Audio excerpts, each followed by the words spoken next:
Salutations à toutes et à tous, Steve, supporter of Marseille. Ici, on va parler football, évidemment. On va débriefer ensemble ce match. OM, SCO d'Angers, 21e journée de Ligue 1, match nul et vierge 0-0. C'est parti. Comme d'habitude, avec moi, on va parler je suis sûr que tu l'as dit chez toi, de l'ambiance. 55 000 supporters marseillais pour un samedi à 17h30, c'est pas mal, en plein mois de janvier. Les virages étaient assez pleins, il y avait de l'ambiance, des beaux tifos, un tifo à l'effigie de Villas-Boas chez les South Winners, des drapeaux CU 84 et de l'autre côté, des tifos Dodgers, MTP, fanatiques. Alors le jeu tout de suite, la compo, c'était le 4-3-3 habituel, Mandanda dans les buts, Alvaro Caleta-Car dans l'axe, Amavi à gauche, Sakai à droite, Strootman récupérait la place de numéro 6, en plus de par la suspension de Bouba Camara, Rongier et Sanson, classique, Radonjic, Maxime Lopez et Benedetto devant. Bon, tactiquement, c'est classique, mais on a bien vu tout le long du match l'absence de Dimitri Payet. On a bien ressenti l'absence de Dimitri Payet pour le leadership en termes de technique et surtout de créateur d'action. On est d'accord que Maxime Lopez n'a pas pu déclencher des actions, n'a pas été au départ de certaines actions, n'a pas pris ses responsabilités. Je lui en veux pas, il est jeune et je pense qu'on a, pour ma part, il a atteint sa limite technique et sa limite athlétique. C'est pas un joueur qui va prendre plus de gabarit, au pire il va muscler un peu plus ses jambes, mais c'est un joueur qui au contact ne gagne pas les duels. D'ailleurs, il a gagné très peu de duels et de ballons. C'est un joueur, pour moi, il faut pas qu'il joue trop haut. Tu vois, quand il joue comme ça sur le côté à droite, il a fait un beau match contre Lyon, certes, mais c'est le seul. Pour moi, c'est un joueur qui doit jouer beaucoup plus bas. Limite en 6 devant la défense. T'as pas besoin d'être un grand gaillard, tu récupères le ballon, tu casses les lignes. Tu interceptes les ballons, tu casses les lignes adverses et tu dispatches à droite à gauche. Mais plus haut, non, c'est impossible. Il n'a pas l'explosivité, il n'a pas la vitesse, il n'a pas de frappe de balle. Donc Maxime Lopez à ce poste-là, pour moi, c'est pas possible. Radonjic à gauche a fait ce qu'il sait faire, des fois bien, des fois moins bien. Il a quand même été le plus percutant de nos joueurs offensifs sur son couloir. Il a dribblé, il a percuté, comme je viens de dire.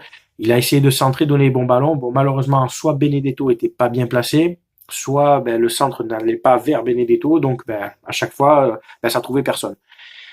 Offensivement, c'était compliqué parce que Benedetto a décroché pas mal, quelquefois, pour essayer de déclencher des occasions, venant aller chercher plus bas, en faisant des 1-2 avec Sanson ou Rongier, mais la finition, c'est pas ça du tout.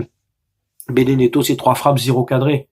C'est pas que je m'acharne contre lui, les gars, mais à un moment donné, les stats sont là. Même quand il est à la surface, ou quand il est aux 25 mètres, ou quoi, cadre là au moins, quoi. Enfin, tu vois, c'est encore un peu léger. Il s'est battu plus qu'à certains matchs, il a récupéré des ballons au milieu, certes, mais c'est encore trop léger pour moi. La défense centrale, dans l'ensemble, ça a été, avec Caleta-Car et ses relances du pied gauche, c'est des bijoux. Tchoub en face. Tchoub, tu vois ça, Tchoub, ça paye pas de mine, tu vois, l'attaquant d'Angers, mais le mec, il est dangereux à chaque fois qu'il a le ballon. Il est physique, donc athlétique, il a du ballon, il est technique, il va vite, il nous a mis une frappe enroulée qui passe pas trop loin de la cage. Honnêtement, à force, quand tu observes les matchs que tu vois, je me demande si je préfère pas un Tchoub qu'un Valère Germain ou même qu'un Benedetto. Franchement. À ma vie, pour moi, a fait un très bon match. Il a récupéré beaucoup de ballons, il s'est porté offensivement, il a compensé défensivement aussi, très peu de fautes. Un très bon match pour moi de Jordan Amavi, dans la continuité de ses prestations depuis quelques mois. Sakai de l'autre côté, tu vois, pourtant, regarde, il est là, il est dans la chambre de mon fils, mais on l'adore, Sakai. Tu le sais que j'adore ce joueur depuis des saisons, comme beaucoup.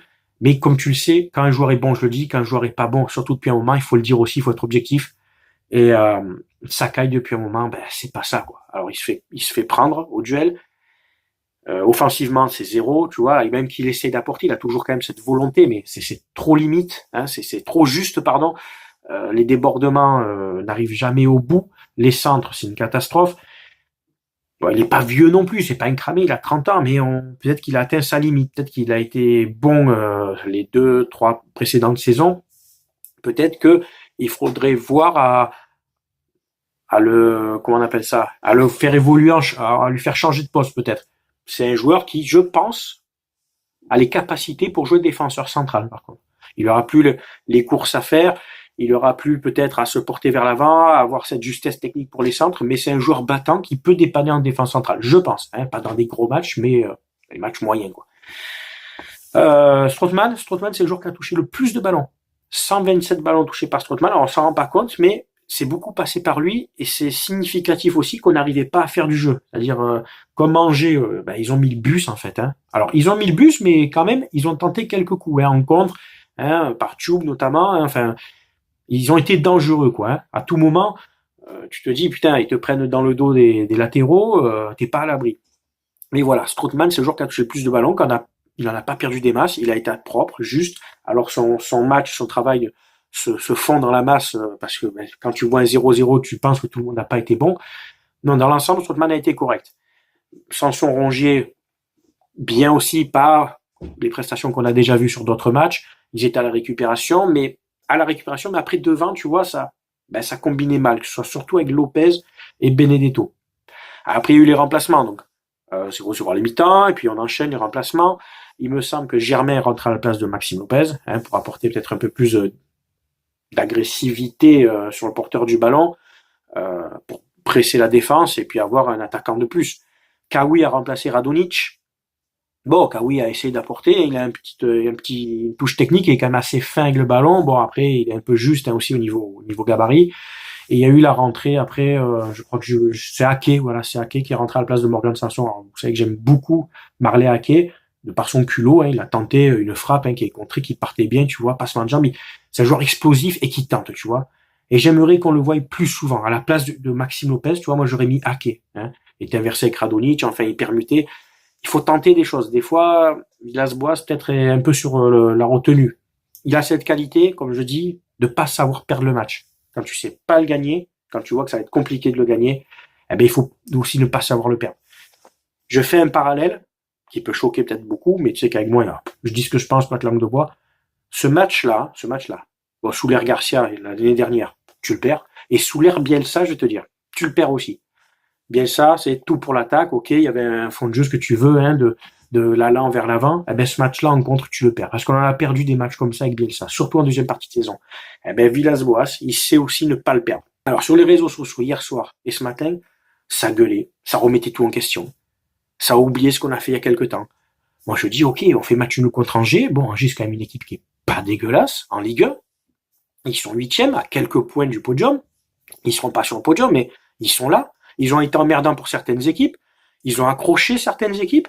C'est pas une équipe qui prend des masses des buts, à part la rouge en début de saison contre Lyon. Mais hormis ça, c'est pas une équipe qui prend des masses des buts.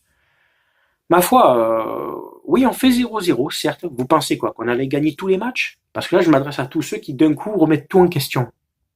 Parfois, on fait match nul contre Angers, on perd pas. On est toujours dans cette invincibilité depuis quelque temps. Les autres équipes, soit Lyon, Monaco, Saint-Etienne, Lille aussi, se sont fait accrocher par des équipes plus faibles, même à domicile. Et oui. Pour l'instant, notre équipe, alors c'est paradoxal parce que les gens, en début de saison, disent on a une équipe de merde. Mais alors, si on a une équipe de merde, vous ne plaignez pas de faire un 0-0 contre Angers. Eh oui. Mais l'équipe de merde, elle est toujours deuxième. Moi, qu'est-ce que je vois? Alors, on est toujours deuxième et je pense que ce match nul-là, c'est juste un petit frein, tu vois, mais après, il y aura le retour de Payet. On va compter aussi sur le retour de Thauvin. Camara reviendra aussi de suspension. Pour moi, il n'y a pas de problème. Championnat, Coupe de France. Et je pense qu'on va tenir le rythme. Certes, il y a des matchs compliqués à l'extérieur. On va voir Lille, on va voir Saint-Etienne, on va voir Bordeaux. Et alors?